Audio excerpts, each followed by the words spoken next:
નમસ્તે મિત્રો, આપનું સ્વાગત છે યુટ્યુબ ચેનલ ગ્લીમ ઓફ ગોડમાં. આપણે શ્રીમદ ભાગવતમાં આગળ વધી રહ્યા છે.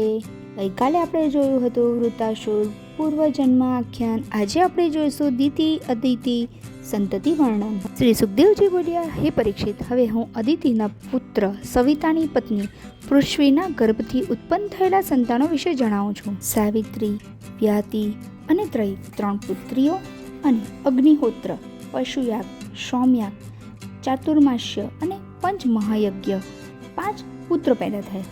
ભગની પત્ની સિદ્ધિને મહિમાન, વિભુ અને પ્રભુ 3 પુત્ર અને આશીષ નામની પુત્રી થઈ. ધાતાને 4 પત્ની હતી. કુહુ, સિનિવાલી, રાકા અને અનુમતિ. સિનિવાલીથી દર્શ નામક પુત્ર થયો. કુહુથી સાઈ નામક પુત્ર, રાકાથી પ્રાતઃ અને અનુમતિથી પૂર્ણમાસ ઉત્પન્ન થયો. ધાતાના નાના ભાઈ વિધાતાની પત્ની ક્રિયાથી પુરુષ્ય નામક 5 અગ્નિઓની ઉત્પત્તિ થઈ. વરુણની પત્ની ચર્ષણીથી ભૃગુ અને વાલ્મીકી 2 પુત્ર થયા. મિત્ર વરુણોથી વશિષ્ઠ અને અગસ્ત્ય 2 પુત્ર થયા. મિત્રની પત્ની રેવતીથી ઉત્સર્ગ, અરિષ્ટ અને પિપ્પલ નામક 3 પુત્ર થયા. દેવરાજ ઇન્દ્રની પત્ની પુલોમંદિની સચી હતી, જેનાથી જયંત, ઋષભ અને મિઢવન એમ 3 પુત્ર થયા. વામનથી બૃહચ્છલોક તથા બૃહચ્છલોકથી સૌભગ વગેરે પુત્ર થયા. કશ્યપની બીજી પત્ની દિતિથી હિરણ્યાક્ષ અને હિરણ્યકશ્યપ એ 2 પુત્રો થયા. હિરણ્યકશ્યપની પત્ની કયાધુથી સહલાદ, અનુહલાદ, હલાદ અને પ્રહલાદ 4 પુત્ર તથા સિંહિકા નામની પુત્રી થઈ. સિંહિકા સાથે વિપ્રચિતિનો વિવાહ થયો. એમનો પુત્ર રાહુ હતો. સહલાદની પત્ની કૃતિથી પુત્ર પંચજન થયો. હલાદની પત્ની દમનીથી ઇલવલ અને વાતાથી 2 પુત્ર થયા. અનુહલાદ પત્ની સુમર્યાથી વાસ્કલ અને મહિષાસુર 2 પુત્ર થયા. પ્રહલાદનો પુત્ર વિરોચન હતો. વિરોચનનો પુત્ર બલિ હતો અને બલિથી બાણાસુર વગેરે 100 પુત્ર થયા. કશ્યપને પત્ની દિતિથી 39 મરુત પેદા થયા. એમને ઇન્દ્રના દેવગણોમાં સ્થાન મળ્યું. આ સાંભળી આશ્ચર્ય પામતા પરીક્ષિતે પૂછ્યું, હે મનુશ્રેષ્ઠ, મરુતોએ એવું તે કયું કર્મ કર્યું કે દૈત્ય સ્વભાવવાળા ઇન્દ્ર દ્વારા દેવતા બની ગયા?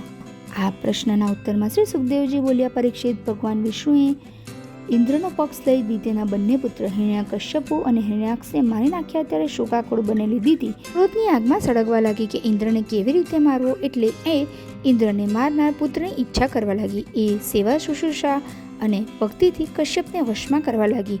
પ્રસન્ન બની કશ્યપ બોલ્યા, હે પ્રિય, હું તારાથી પ્રસન્ન છું. બોલ, તું શું ઈચ્છે છે? પતિવ્રતા સ્ત્રીઓ પતિને ભગવાન માની એમની સેવા કરે છે.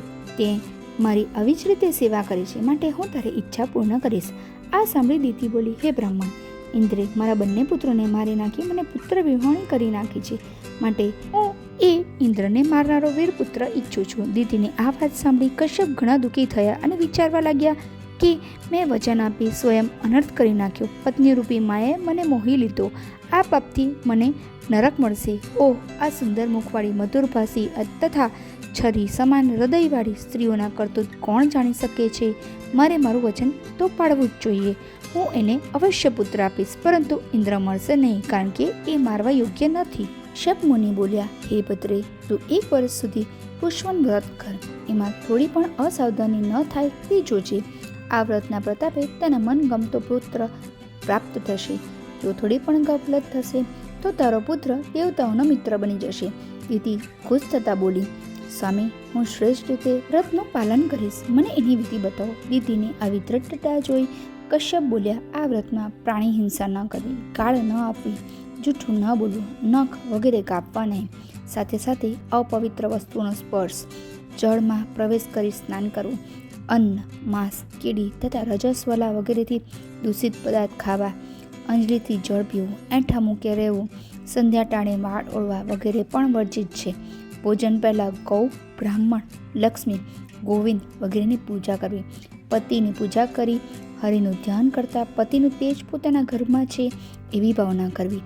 1 વર્ષ સુધી આવી રીતે આચરણ કરવાથી તને ઇન્દ્રને મારનારો પુત્ર પ્રાપ્ત થશે. દિતિ નિયમપૂર્વક વ્રત કરી ગર્ભવતી બની ગઈ. ઇન્દ્રે આ વાત જાણી ત્યારે તે પોતાની માસીના મનોરથોને સમજી ગયો. તે વેશ બદલી દિતિને ત્યાં આવ્યો અને તેની સેવા કરવા લાગ્યો.